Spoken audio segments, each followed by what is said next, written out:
Start with the backstory of this. Um, every year, I'm Fred Bortz, and I'm the curator of the Science Adventures series here at the Monroeville Public Library. I guess I'd appreciate if the if the audience would be muted at this point, and then we'll invite you to unmute later on. This began every year in January or February. Mark Hudson and I get together to plan out a year of talks. And one of the talks that we planned early was on emerging viruses. This was before everybody was really aware of what was happening in the world. And so we anticipated having an in-person talk. I don't remember, was it late March or early April, something like that. And of course, before the talks began, everything was shutting down. And we decided to wait to see if we could do it in person. And so we set another date for today. And as things got closer, we said, okay, let's bite the bullet and do this one by Zoom. We'll see how it works. And we may have other talks in the series by Zoom rather than in person. I would suggest that if you have questions during the talk, put them in the chat. And at the end of the talk, I will look through the questions and call on people, and I can either read your question out, or if you want to ask it in person, we can say unmute yourself and go ahead and do that. So let me introduce our speaker, who has been very generous with her time. This is Megan Culler Freeman. Dr. Freeman has an MD and a PhD. And her presentation tonight is on the science of emerging infectious diseases. She's going to use recent examples, including COVID-19, to explain how infections arise and how they spread. She's currently a senior pediatric infectious disease fellow at UPMC Children's Hospital in Pittsburgh. She earned a Bachelor of Science from the University of Kentucky, and then went on to Vanderbilt University, where she got her 2 doctorates. There she studied coronaviruses.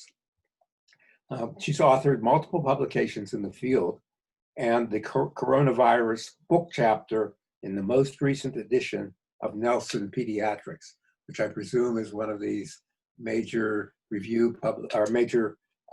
textbooks that is periodically updated. Is that correct, Megan? That's right. Her current research interest is Enterovirus D68, which is hypothesized to cause acute flaccid myelitis, AFM, in children. I think we're in for a very interesting talk this evening, and I will turn it over to Megan. And don't forget, you can use the chat for questions. Sounds perfect. Thanks so much for the introduction, and thanks again for having me. I'm delighted to virtually join you to talk about emerging diseases tonight. So I thought, since I was giving a talk at a library, that we would start by thinking about the word emerging and how it might connect to this idea of new diseases. So if we were in person, I would probably elicit some audience participation, but we will save the Zoom questions for the end. So I'll just go on and tell you what I found. So emerging is to become known, become apparent, be revealed, come to light, come out, turn up, transpire, unfold, or prove to be the case. So I want you to keep that word in mind when thinking about the diseases that we're going to talk about tonight.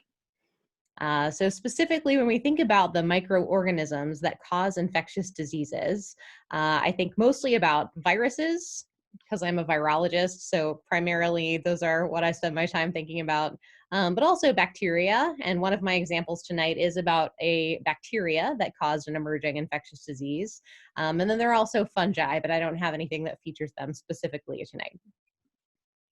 So how do we get new infectious diseases? And it can be in a variety of ways. So one of the ways that we think about is from animal species. So just like there are viruses that infect humans, there are also viruses that infect all different types of animals. And the animals that are often implicated in sharing their diseases with humans are bats, birds, and pigs, among others. We also get infectious diseases from vectors or insect species, and I've got pictured here a mosquito and a tick. And we get infectious diseases from one another.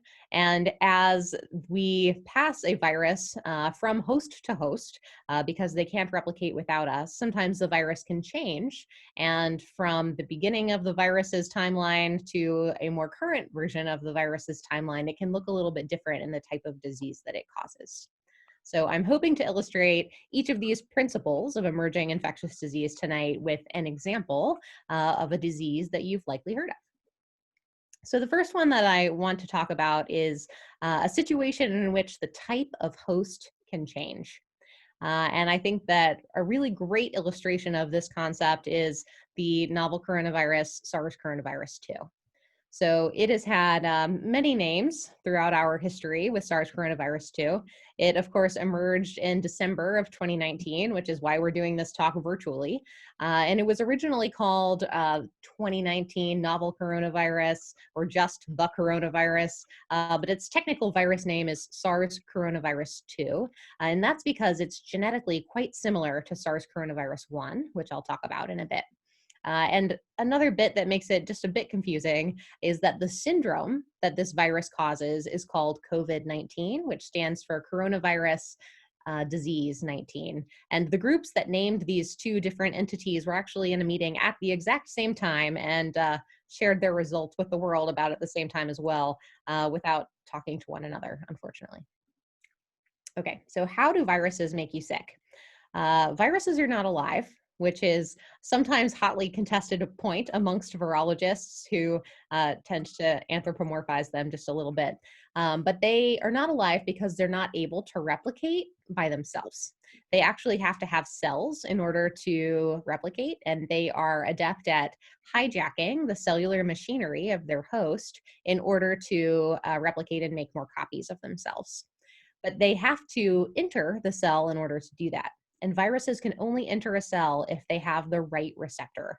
And this is kind of like a lock and a key. So you can see on the illustration there, I have a cell that's kind of empty, but it's a membrane that has several proteins sticking out of the surface, as all of our cells do. And these proteins have different functions normally for the cell, but sometimes the virus will sneakily use one of these proteins in order to gain entry into the cell. And not all receptors will work for every virus. So maybe this virus will try to interact with this protein and nothing happens, it can't enter. Or this protein, same deal, nothing happens, it can't enter. But it finally finds its correct protein match and it's able to then enter the cell where it can go on and replicate and make thousands and thousands of progeny or baby viruses. And receptors are different in different species, and they're also different in different cell types and different tissue types. So human coronaviruses can cause two different types of disease. All of us have probably had a coronavirus or two throughout our lifetime because 4 of them cause the common cold. And they circulate every winter, and they cause the symptoms that you might expect, including headache, maybe a fever, some nasal congestion, and a cough. It might knock you down for about a week or so, might miss a day or two of work, but in general, not so serious. But coronaviruses, as we've all come to learn, can also be responsible for these emerging infections that can be quite serious. And we first learned about these in 2002 with the emergence of SARS coronavirus, or severe acute respiratory syndrome. In 2012, MERS coronavirus, Middle East respiratory syndrome, came to be, and then SARS coronavirus 2 emerged last December. And these emerging infections cause much more severe illness than the common cold coronaviruses. They can have all over the body or systemic symptoms like high fever. They can also have pneumonia, lower airway disease instead of upper airway. They can cause different organ failure, such as kidney failure, and they can have symptoms that really show up all over the body and can be so severe that some people die with this infection. Many species other than humans can also be infected with coronaviruses. So I've talked a bit about bats, but cows have coronaviruses, camels have coronaviruses and are actually the main reservoir for MERS. Turkeys have them. This little guy in the right corner is a palm civet who was thought to be the mammalian intermediate host for SARS-1. And then even whales have coronaviruses. So they are not unique to humans, and they are quite successful as a viral family. And from time to time, one of them will spill over from an animal species into humans. And one of the things that makes viruses unique is the type of genetic material they use to store their genetic information. So humans use DNA, which is a pretty stable molecule, and it has a couple of checks and balances also. So it's got proofreaders or error checkers to make sure that when it replicates a cell, that there aren't any mistakes. And because these cells have checks and balances, if one is not made properly, it's actually destroyed. And this is one of the hypotheses for how tumors arise. So that is when there is a failure of the checks and balances of the cell, and where there was an error in DNA replication, or DNA actually caused some mutation, and then there was a cell that was able to divide in an unchecked manner. Coronaviruses use RNA, and actually many viruses, not all viruses, some use DNA, but many viruses use RNA, a different type of molecule, for their genetic material. And this is important for a couple of reasons. So in general, RNA is chemically less stable than DNA, and it's more likely to change. Most RNA viruses do not have any proofreading capabilities or error checking. Coronaviruses are a little bit unique in that they do have some proofreading activity. But every time a virus enters a cell, that cell goes on to make thousands of baby viruses, which means that there are lots of opportunities for mutations to arise. And mutations can have a variety of functions. A lot of the time, a mutation will happen and that will lead to a virus that's not functional at all. It's not even able to infect another cell and replicate. Sometimes a mutation will occur and nothing will change. So even though the genetic material has changed, the protein doesn't change at all, and the virus behaves just as it always had. But sometimes, very occasionally, the virus will mutate in such a way that there's a change in the protein. And you can imagine that if this protein change happened at the part of the virus that is able to bind the cellular receptor, that a virus might be able to change from using the receptors of bats to using the receptors of humans. And that's what we think happened that caused the emergence of SARS coronavirus 2. So bats really get a bad rap in all of this. They're responsible and associated with a lot of different viruses of humans. I think rabies is probably the one that most readily comes to mind, but also things like Ebola in Africa, or Nipah virus in Southeast Asia, or Hendra virus in Australia. There's a lot of viruses associated with bats. But bats make up over 1,200 species, and they're actually 20% of all of the mammalian species that are known. So it's not just one species of bat that's doing all of this. It just happens to be that there are a lot of bats, and because they have the ability to fly, and because they're mammals, so a lot of their cells are structured with receptors that are similar to our cells and our receptors, because we're also mammals, it makes it that much easier for a virus to shift from using a receptor of a bat to using the receptor of a human. So sometimes viruses can go straight from bats into people. But other times, and I alluded to this a little bit before, other times the virus will jump from the bat to an intermediate mammalian host. For SARS, it was thought to be the palm civet or the raccoon dog, which were both small mammals that were sold in Chinese wet markets. For MERS, it's the dromedary camel, which is the camel that lives in the Middle East. And the transmission cycle for those viruses was that the virus jumped from the bat to that intermediate host and then went from the intermediate host into humans. For SARS coronavirus 2, we've not actually identified the true intermediate host, and it's possible that there isn't one. It is entirely possible that this virus went straight from bats to humans without something in the middle. So I thought that it would be good to go through kind of the differences between the previous emerging coronaviruses and SARS coronavirus 2. So we'll start with SARS-1. That outbreak lasted less than a year, from 2002 to 2003.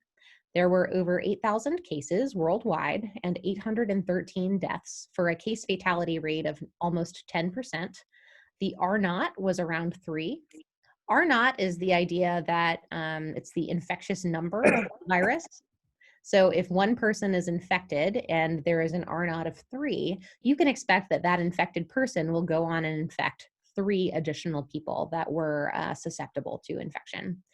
It ended up impacting 32 countries, and its transmission cycle was the bat to the palm civet to the human. For MERS coronavirus, this came to be known in 2012. And it is ongoing. There are still people that are contracting MERS. However, a main difference between MERS and SARS coronavirus 2 is that while most of the people who are infected with MERS are interacting with camels or camel products, so it is an ongoing jump from camels to humans, SARS coronavirus 2 has shown us that it is quite capable of spreading from human to human very readily and very easily without the use of continued spillover events. So for MERS, even though it's been ongoing for nearly a decade now, there have only been about 2,500 cases. This has resulted, unfortunately, in 848 deaths, which is a very high case fatality rate of nearly 35%. But the R0, just like I talked about, because it seems not to be as transmissible from person to person, there are most scenarios it's expected to be less than 1, although there have been some outbreaks that did have person-to-person transmission, so in some situations it can be a bit higher. This has impacted 27 countries, and the transmission cycle is from bats to camels to humans. And then compared to the other two, the information about SARS coronavirus 2 really dwarfs them completely, because all of us were alive during these previous outbreaks, and it didn't cause us nearly the impact that SARS coronavirus 2 has. So it's been circulating only since December of 2019, so a little over 9 months now. And there have been almost 22 million cases worldwide, with less than 1 million deaths, which is a case fatality rate of around 3.6% on these numbers. There is some amount of dispute because it's likely that the case number is actually an underestimate because of the duality of, while some people get very gravely ill with SARS coronavirus 2, some people actually have asymptomatic experience with this infection, which means that they are less likely to be identified via testing and screening. The replication number is thought to be between 2 and 3, but situationally can look a little bit different. And it's impacted 188 of the 195 identified countries, although I bet that the remainder of the countries are just not able to perform the testing. And its transmission cycle definitely starts from bats, but we don't know if there's an intermediate species or not, and has jumped to humans.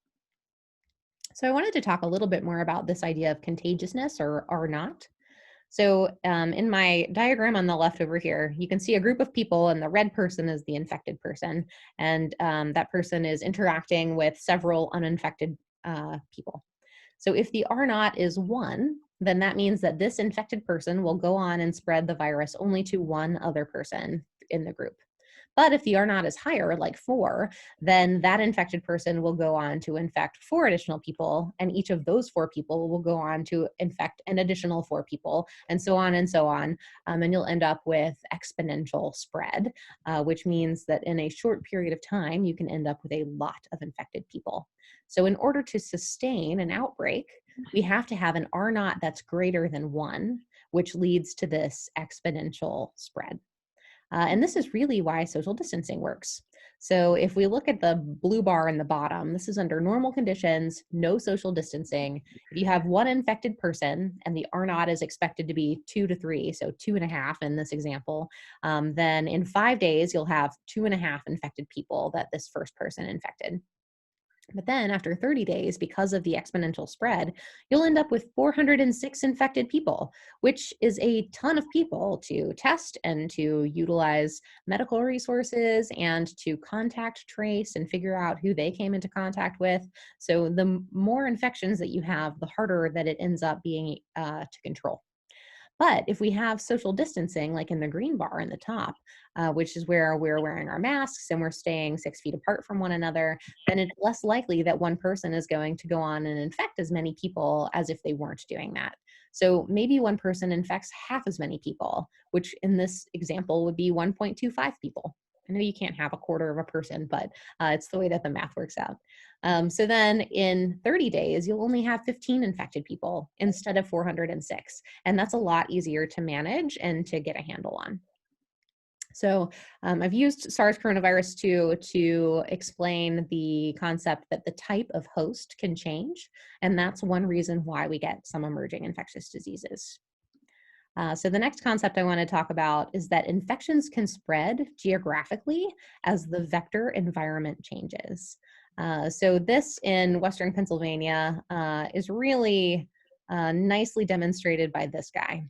So this is a tick, Ioxodes scapularis, and these ticks are 4 different life cycle stages on the face of a dime. So you can see how tiny they really are. So even the largest one is small, but then if you look over on the left here to this little nymphal tick, you can completely understand why they are sometimes difficult to detect.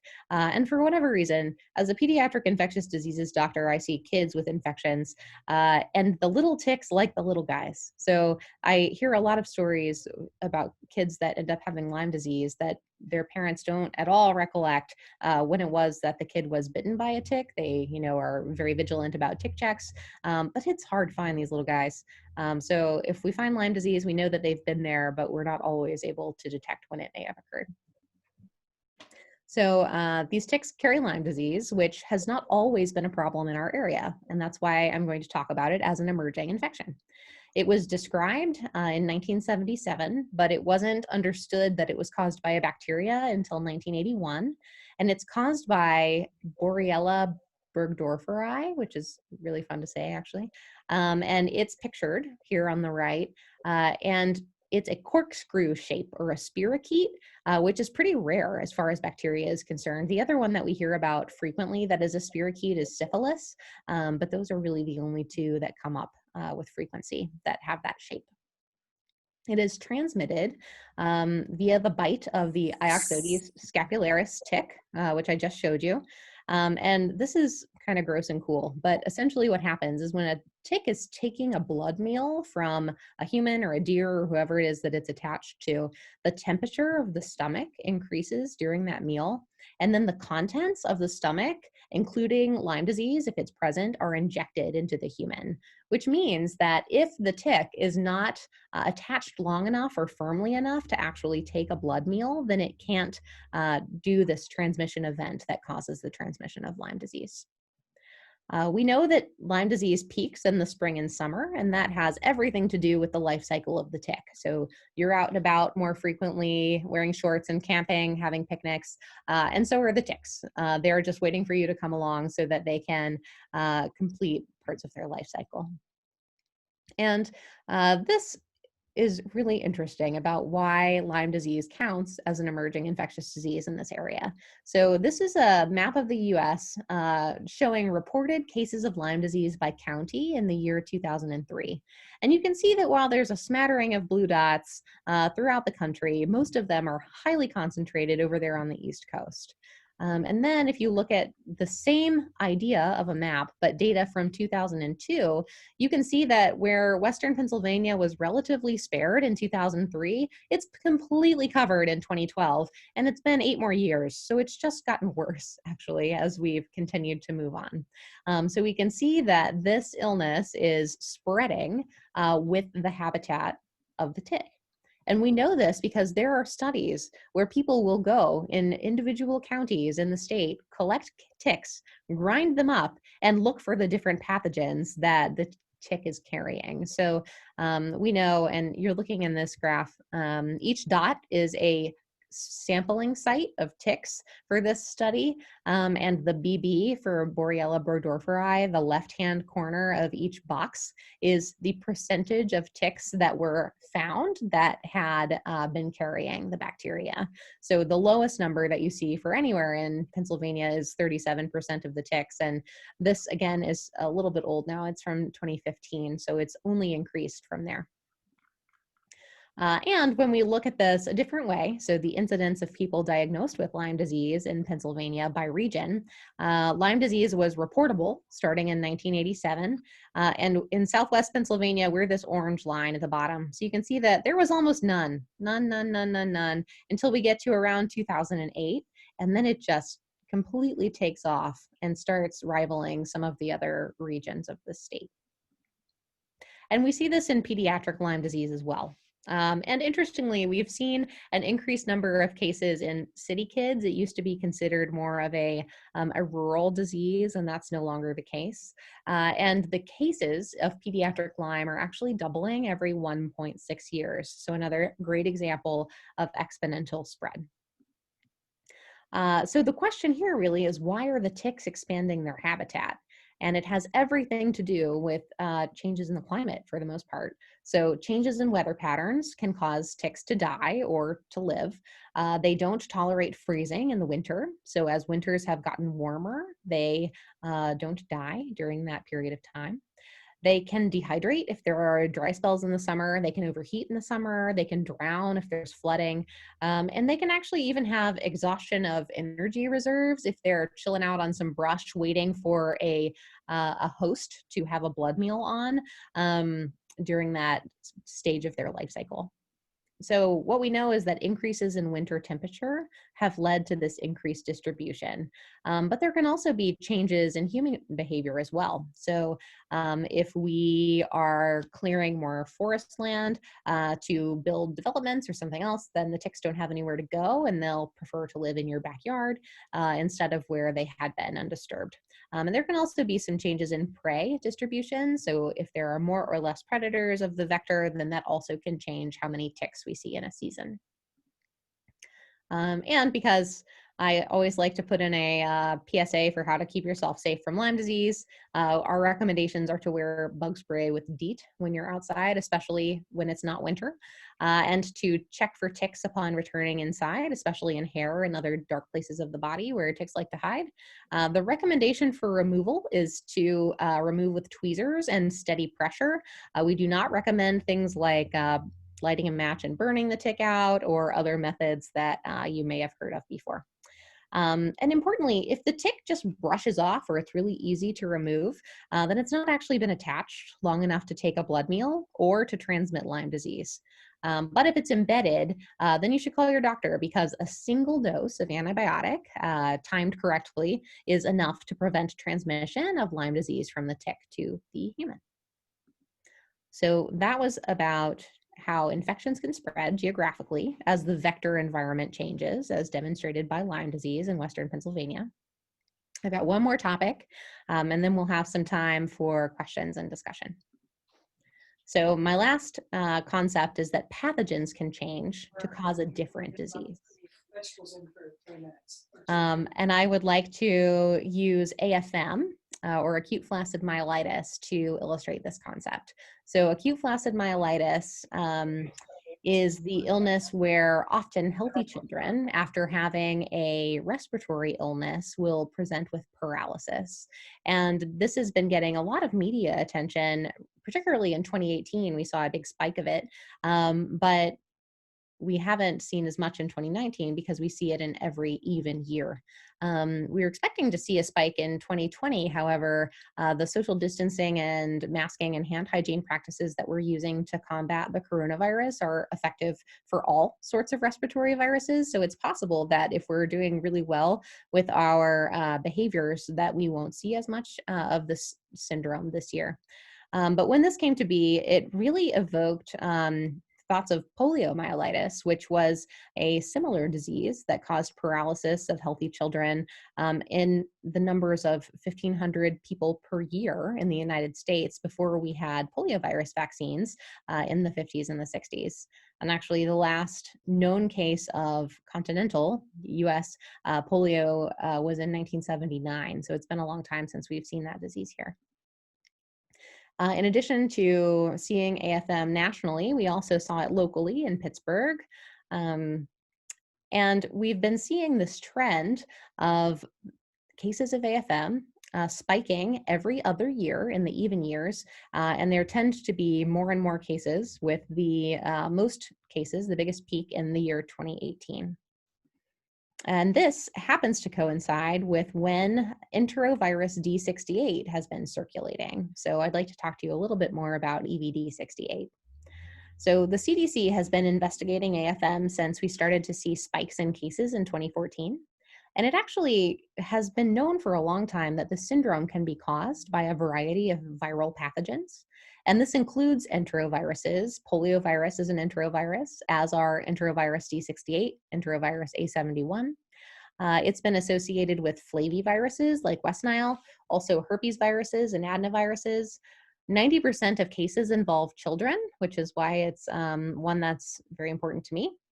And most have mild respiratory illnesses prior to their presentation. But lest you get concerned about every cold that your loved ones are having, it's very rare syndrome, and it affects less than 1 in a million in the United States. So we do see it, but many people will get these viruses and have only a cold sort of symptom. So the clinical presentation of AFM is that the patients will have a cold about a week prior to their weakness, and then they will have rapid onset of weakness in hours to days. And weakness involves either the limbs or can have changes in the face, which can include stiff neck, headache, or pain in affected limbs. You can see facial or eyelid droops, or difficulty swallowing or speaking, or a hoarse or weak cry. So, of course, if you noticed any of those things, that would be a time to present to medical attention. So EVD68 was isolated in 1962 from a kid with pneumonia. And recently, it looks a little bit different. So EVD68 is associated with these outbreaks of AFM, and it's also associated with severe respiratory illness. The reports initially in 2012 were saying things like, our ED is filled with children who are wheezing, even when they didn't previously have asthma. So it's known to cause some pretty severe respiratory illness, which is different than how it had been behaving in the 60s. So I'm going to take a short break to tell you a little bit about some of the surveillance that we do at the Children's Hospital of Pittsburgh. We're a part of something that's orchestrated by the CDC that's called the New Vaccine Surveillance Network. And this is to determine the burden of potentially vaccine-preventable diseases in children. Essentially, we swab all the kids that have runny nose and sequence their swabs to see what virus it is that they have. So this is active population-based surveillance.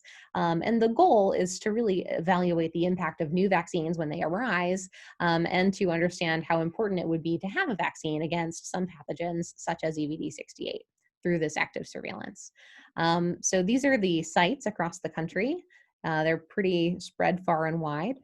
But I tell you this only to tell you that Pittsburgh actually had the highest circulation of EVD68 of the network in 2018.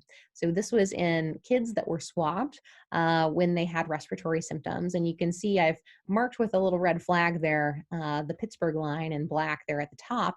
And while Rochester and the dotted blue line edged us out for the number of cases in this 1 week, we had a more sustained total circulation and ended up with 95 cases that year. I will tell you that we had been expecting to see cases in 2020. It's still early, it's only August, and that's about the beginning of when I would expect circulation, and we have not yet identified any cases of EVD68. But the reason that this virus is involved in this talk on emerging infectious diseases is that the virus seems to have changed. So when we think about the virus in the 60s, it was causing pneumonia or maybe colds, and the virus now is causing things like paralysis. So it's quite different. And what we've learned through some laboratory studies is that recent isolates have increased neurotropism, or increased abilities to be able to impact the brain and the spinal cord. So I have one slide here of data to show you. So this mouse was injected in his back legs with an isolative EVD68 that causes paralysis. And this is 12 days after he was infected. And you can see that he's not able to use his back legs. So he has paralysis of his hind limbs. And in this study, they looked at a couple of different viruses. So the virus that will be displayed in green is similar to the virus from 1960s. The virus that's displayed in blue is a virus from 2014 that was not associated with AFM. And the virus in red is from 2014 but was associated with AFM and paralysis. So the first graph that I'm going to show you is a motor impairment score on the y-axis. So how impaired was the mouse is a higher score. So the most impaired mouse would get a 5. And then on the x-axis is days post-infection. So the mice were infected at day 0. And what you can see is that the mice that were infected with a virus from the 60s or a virus from 2014 that did not have AFM characteristics did not have any impairment. However, the virus from 2014 that was associated with AFM started to have impairment in the mouse starting on day 3 post-infection.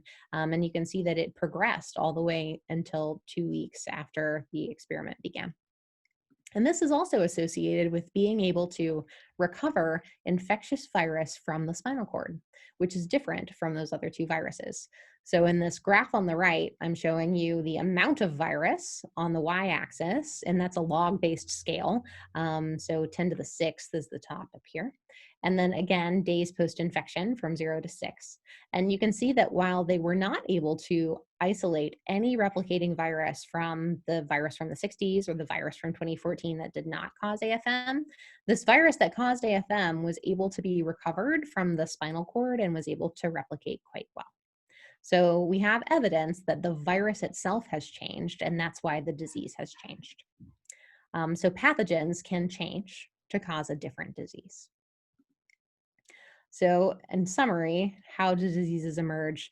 We've talked about 3 different principles about emerging infectious diseases. The type of host can change, and we used SARS coronavirus 2 to talk about how while a virus once infected a bat, it's now able to readily infect humans. Infections can spread geographically as the vector environment changes, and I used Lyme disease to talk about how the distribution of the tick has changed, and now we see Lyme in areas that we didn't previously. And third, pathogens can change to cause a different disease. And I've used EVD68 in the context of AFM to talk about how a virus that once caused something like a cold can now cause paralysis. So with that, I'm going to say a couple of thank yous, and then we'll move on to take some questions and discussion. So first of all, I'd like to acknowledge my entire Pediatric Infectious Diseases division, especially the folks listed there for some ideas that led to this talk. Thanks so much to Fred Bortz and Mark Hudson, who have helped organize this event tonight. I'm delighted to be here to share some information about infections with you. And thanks so much to the Monroeville Public Library. So before we take questions, this is what I feel like I say a lot these days. So what we can do to slow the spread of coronavirus or of COVID-19 disease is to wear a mask when you're out and about in public spaces, stay at least 6 feet apart from other people, and to frequently wash your hands. And with that, I think Fred is going to moderate the chat. Yes, I didn't see any questions that popped up in the chat, but I'll start with one, and maybe that will encourage other people to ask questions. My question is regarding vaccine development. You talked at the end about how the virus changes. I know that we get flu shots every year because the virus is changing. How much do we know yet about the way COVID-19 is changing, and what are the implications for a vaccine? So I think that you really hit the nail on the head. So there are differences in how different types of viruses are able to change or not change. So a great example of a very stable virus is the measles virus. It has very, very little mutation, which is why we've been able to use the same vaccine for a long period of time. And you only receive the vaccine a couple of times in childhood, and you're protected really for life with very durable immunity. Flu is a very different type of virus. So influenza has a couple of unique characteristics. Its genome is made up in 8 different segments, which is kind of like it carries around its own deck of cards, which means that if it goes off and infects some cells, and another virus, another influenza virus has also infected that same cell, then they're able to shuffle decks of cards and really rapidly change what they look like when they become progeny virions and are released from the cell. So the rapid mutation of flu is exactly why we need to get different flu shots every single year. Coronaviruses are actually pretty stable. They have an error checker, which is unique for coronaviruses, or sorry, unique among RNA viruses. And if you look at the number of mutations that have occurred since the emergence of this virus in December and its passage through millions of people, it really has mutated very little. So that does give me some optimism for having a vaccine that would be able to provide some more durable immunity than something like the flu shot.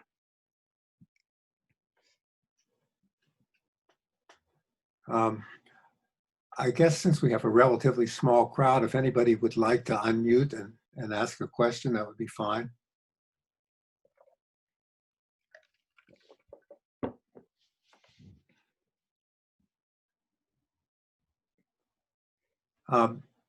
I'll call your attention to the chat again. At the beginning of the chat, I list a place where if you're not from our community, especially because if you're in our community, you've probably paid taxes that support this kind of thing. But if you're not and you'd like to say thank you, there's a donation link for the library.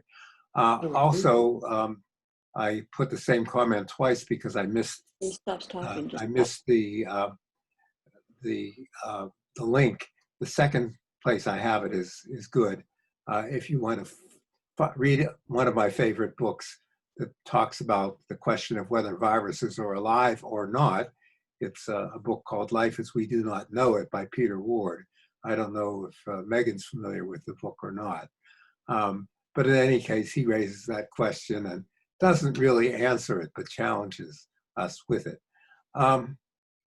Any other questions? Anyone else? Yes, I have a question. Go ahead. Okay, I've been tracking some statistics on the COVID thing since March 12th.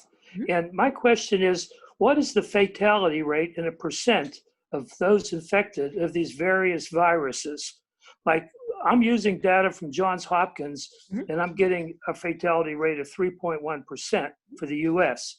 It's a little over 4% for the world.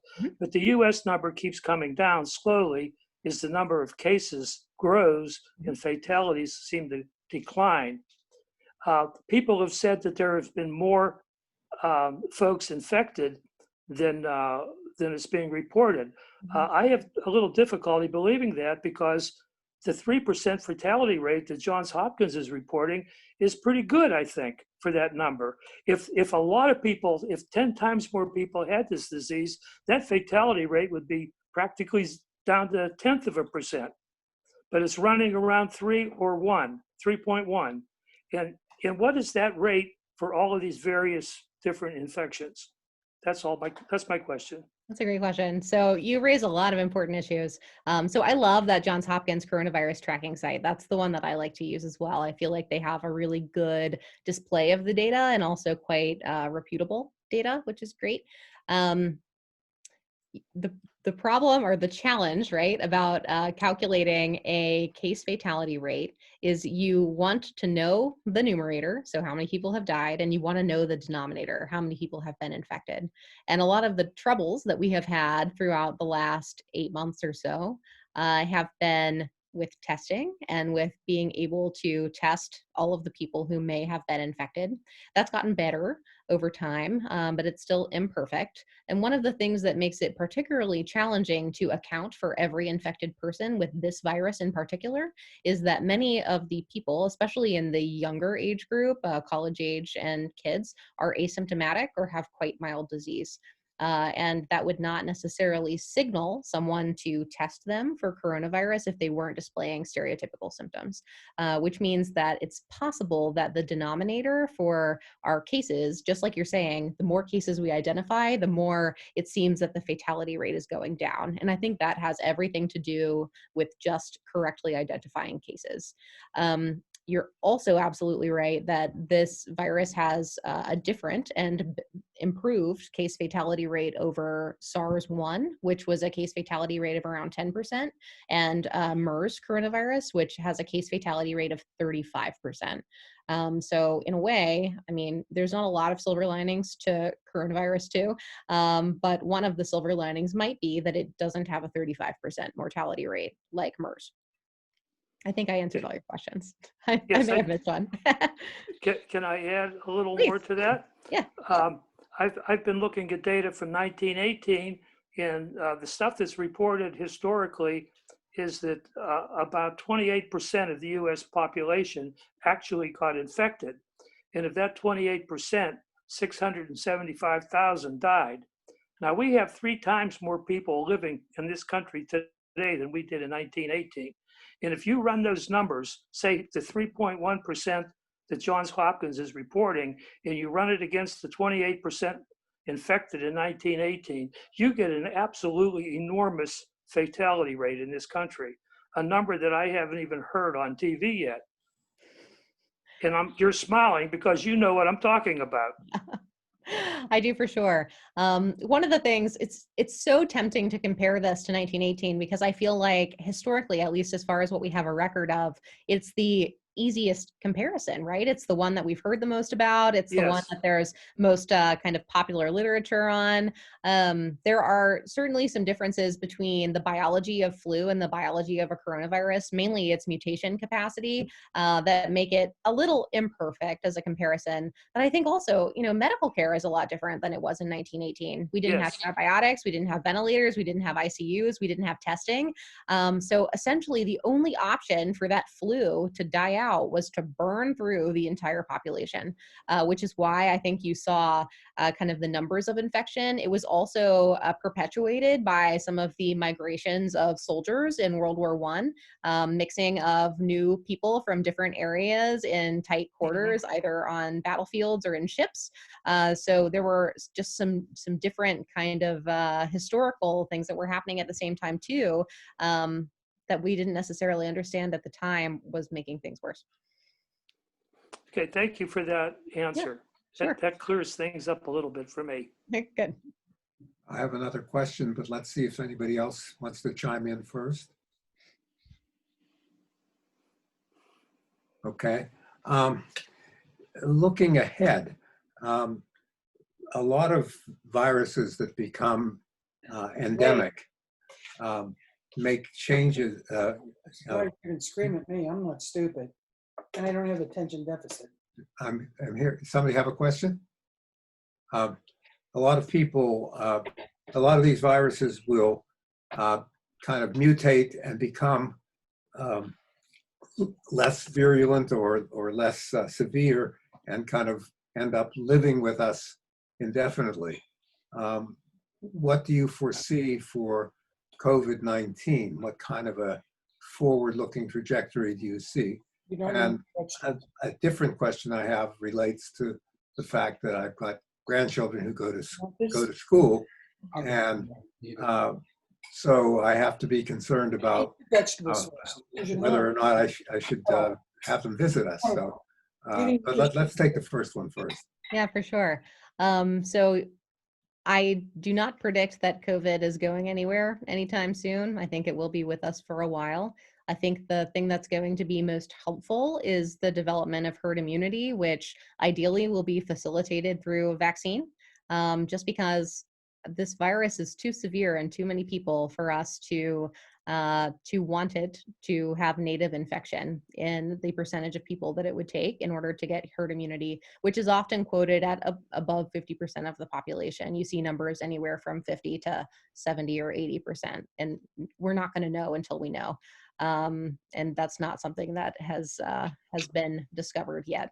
So herd immunity would lead to a couple million deaths before we would achieve it without Correct. vaccine. So my vote is vaccination. That's the best way to achieve herd immunity. And that all gets back to that idea of decreasing the R naught, or the infectious number of the virus. Because if you're in a crowd of people and you are infected, but 80% of those people in the crowd are not susceptible to infection because they have immunity, then it's not nearly going to be as successful at spreading as it is right now. So I think that's really the way out. Otherwise, I think it is going to be with us for a while. I'm not really sure what to expect. I know part of your question was, will the virus become less virulent? Will it cause less severe disease? I don't have any reason to expect that it will, at least not in the short term. But that's completely a guess. I don't actually know. And then I think your second question was about kids in school. So we've learned a lot actually about kids in the last month or so that we didn't know before. There was a study through the CDC and MMWR that came out a couple of weeks ago that really showed us that kids of all ages are able to get infected and spread the coronavirus. This was an event that happened at a camp in Georgia where masking was not required for the children, but was required for the staff members. And essentially, 44% of all of the camp attendees ended up becoming infected with SARS coronavirus 2, which is an astronomical number. And before that publication, there was a lot of conjecture, both in the literature and in the popular news, about how maybe kids don't get infected, which is false. They can get infected and they can spread it to others.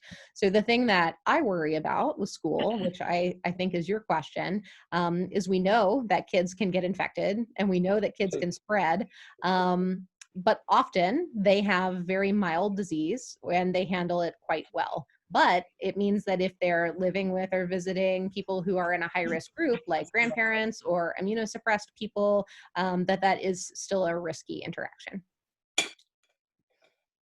Another comment from me. Yeah. Okay, you said herd immunity requires about 50 to 70% of the population to be infected. Well, if you look at the Johns Hopkins numbers again, and you look at the population of the United States, we've had about 1.5% infected so far. We have a long way to go. That's a point that I love to make with frequency, because it's been terrible here, right? Like it's burning hotter than many other places, most other places in the world. And even our numbers has only gotten us 1.5%. So I do not recommend achieving herd immunity through native infection for that very reason. Thank you. Hello, you're corroborating my analysis. Easy to do when the analysis is good. Anyone else? Yes, I may have missed this because I came in just a little late. But herd immunity, could you just define that, please? Is it the peak of the curve, or? Yeah, so herd immunity is the idea that so many people in a population are immune, and the population is the herd, right? So many people in the population are immune that it is difficult for the virus to find a susceptible person to infect. Because viruses have to have people in order to, viruses that infect people, but because these viruses have to have people to continue their replication cycle, if they don't have another person to infect, they'll just go away. So the herd, having enough people that have immunity in order to prevent transmission, is the idea of the herd immunity. Thank you. Yeah. I have a couple of questions here. I'll leave you to the last, Mark, if you don't mind. Question from Barb. Could you explain whether a vaccine for COVID could be developed from those who have survived it?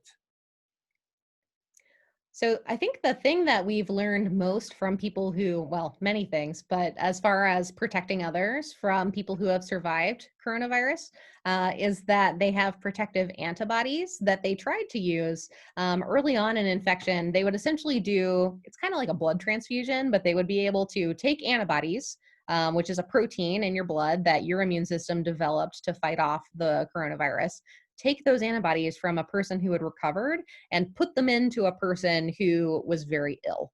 And this ended up not being an entirely successful strategy, which is why it didn't continue to go on. But it's kind of one of the oldest tricks in the book, which is pretty clever, actually.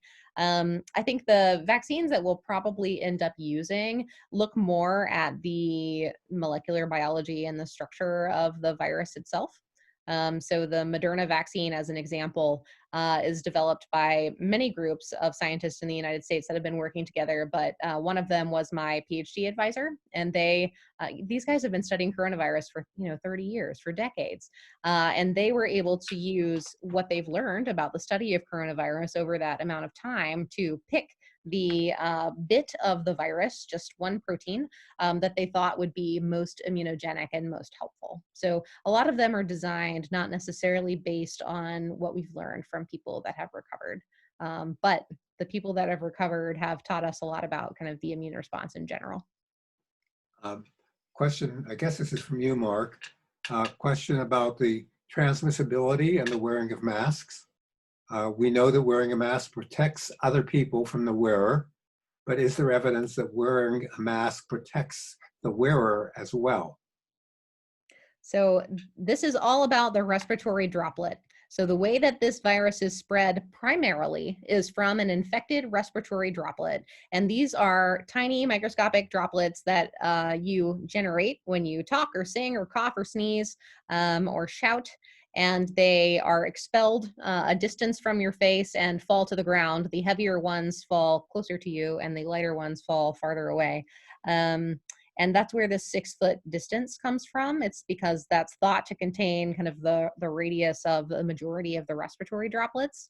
So if you're wearing a mask, all of your droplets are contained within the mask. All is a bit of an overstatement. Depending on the fabric of the mask, there was actually a really nice study that just came out that showed that for the most part, any of the kind of cotton face coverings reduce the amount of droplets that a person expels when they're speaking.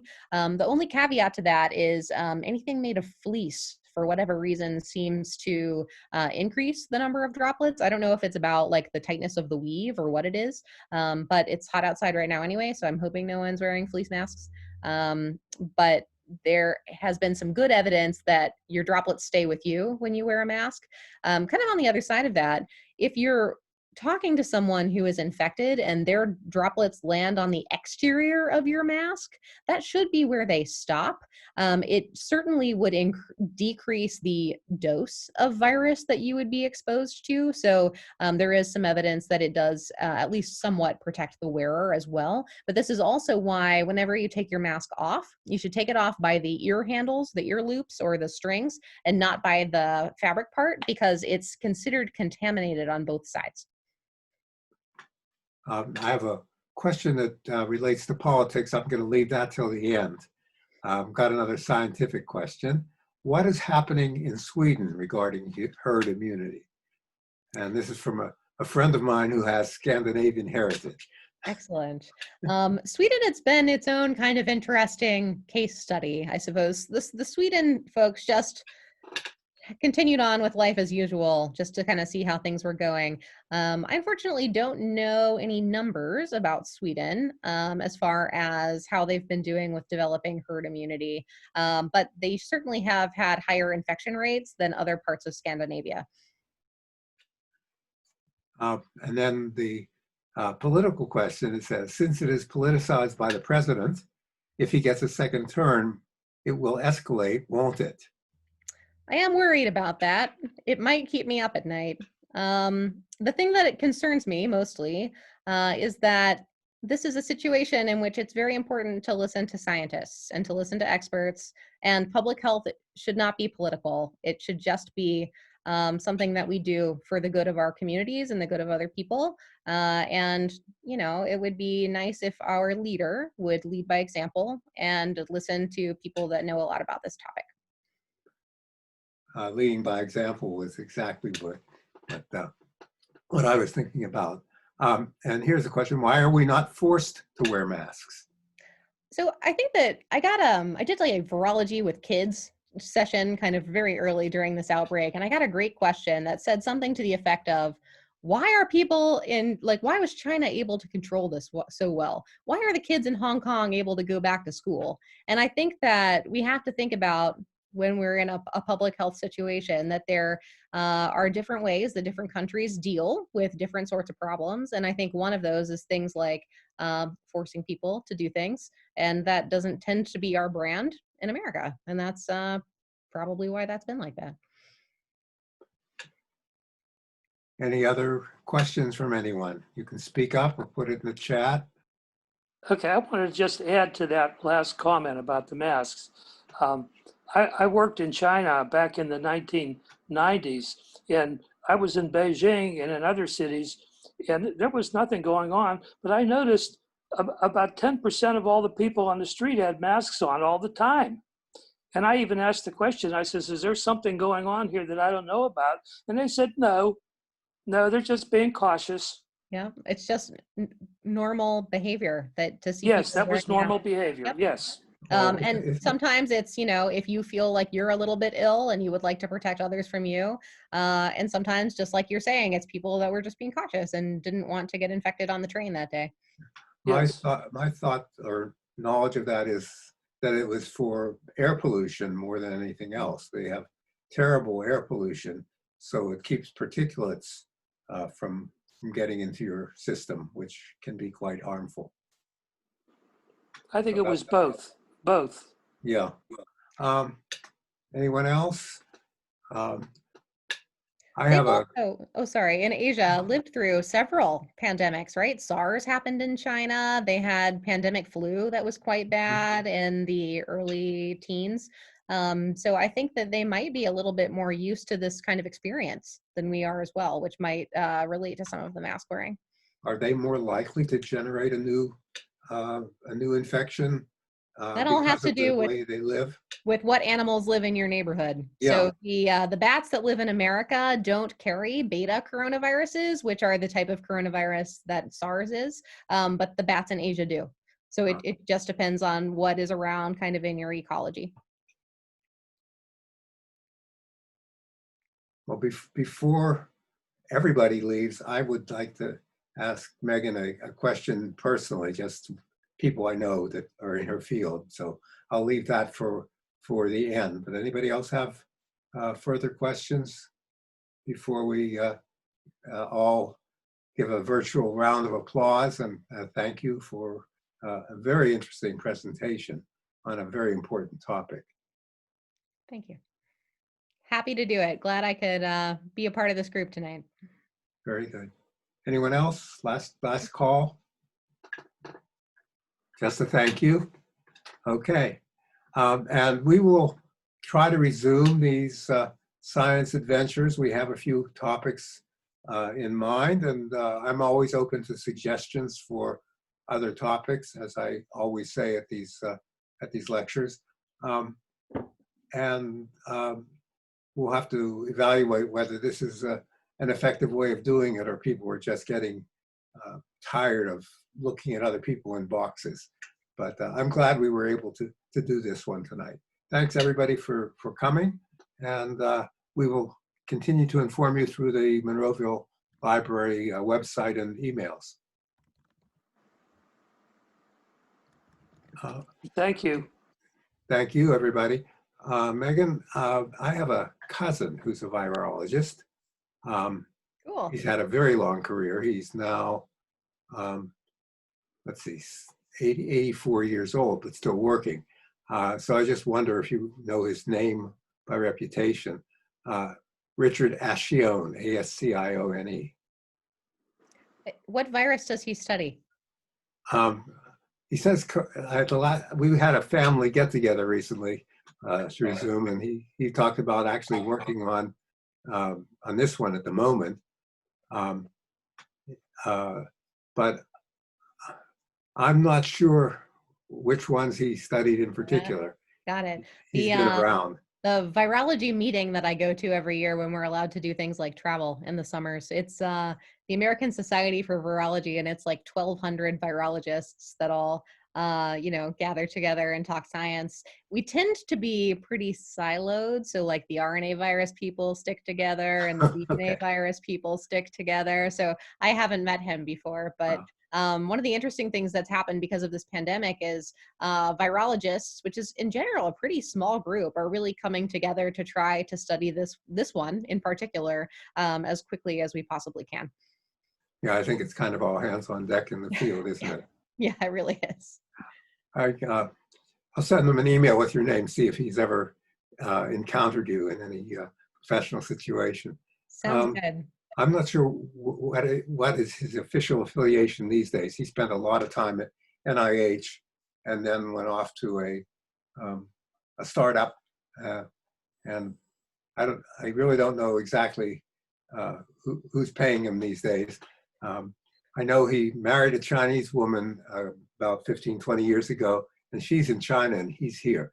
So they ended up the wrong side of their mutual travel when the pandemic really started to hit. That's tough. So, okay, thank you very much. Anyone else still here? And I've got a request to please continue these presentations, which is very good. All right, Megan, I really do appreciate it. And one of these days I may actually meet you face to face. Sounds great. Thanks so much for inviting me. You're very welcome. Thanks, Mark. Bye.